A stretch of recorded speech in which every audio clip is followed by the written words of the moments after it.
আমরা বিভিন্ন কবিরাজের কাছ থেকে তাবিজ কবজ নিয়ে থাকি, এগুলো ব্যবহার করা কি জায়েজ ইসলামের শরীয়তের দৃষ্টিকোণ থেকে জানাবেন প্লিজ। প্রথম কথা হলো যে নবী করিম সাল্লাল্লাহু আলাইহি সাল্লামের এক্ষেত্রে চিকিৎসার পদ্ধতি ছিল হলো ঝাড়ফুঁক, তিনি ঝাড়ফুঁক দিতেন। অতএব ঝাড়ফুঁক দেওয়ার এই আমলটা আমাদের করা দরকার এবং এই অভ্যাসটা বাড়ানো দরকার। সাহাবীদের মধ্যে কেউ কেউ সূরা ফাতিহা লিখে ঝুলিয়ে রেখেছেন, এটি সাব্যস্ত হয়। এজন্য অনেক উলামায়ে কেরাম বলেন শেফার নিয়তে বিশেষ করে বাচ্চারা যারা পড়তে পারে না, এদেরকে যদি কোরআনের কোনো আয়াত হাদিসে বর্ণিত কোনো দোয়া লিখে ঝুলিয়ে দেওয়া হয় সেটা জায়েজ আছে।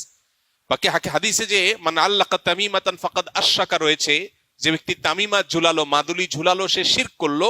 এই শ্রেণীর উলামায়ে কেরামের মত হলো এই হাদিসের দ্বারায় বিভিন্ন প্রতিমাদের নামে যে তামিমা ঝুলানো হতো বা তামিমাকে আলাদা কোনো প্রভাবশালী মনে করে তামিমা বা মাদুলি ঝুলানো হতো, সেটার কথা বলা হয়েছে। যদি কেউ কোরআনে কারীমের আয়াত পড়ে ঝাড়ফুঁক দেয়, সেটা হবে সরাসরি সুন্নাহ। নবী করিম সাল্লাল্লাহু আলাইহি সাল্লাম কখনো তাবিজ দেন নাই, ব্যবহারও করেন নাই, দিতে বলেনও নাই। তবে তিনি যেটা করেছেন সেটা হলো কি, পানি বা তেল বা শরীরে বিভিন্ন বস্তুতে দোয়া পড়ে, দুরুদ পড়ে, কালাম পড়ে আল্লাহর ফু দিয়েছেন, এটাকে ঝাড়ফুঁক বলা হয়।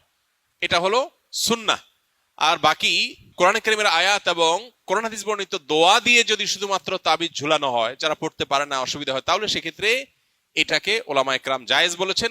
অনেক উলামায়ে কেরাম জেনারেলি সব ধরনের তামিমাকেই নাজায়েজ বা নিষেধ বলেন। তবে নিরাপদ হলো সুন্নাতে থাকা, অর্থাৎ ঝাড়ফুঁকের মধ্যেই থাকা। বাকি তাবিজ কবজে আজকাল দেখা যায় বিভিন্ন আজে বাজে আপনার নাম্বার লেখা, নাম লেখা, শয়তান টয়তান ইত্যাদি লেখা। এগুলো নাজায়েজের ব্যাপারে কারোর কোনো দ্বিমত বা ভিন্নমত থাকার কোনো কারণ নাই।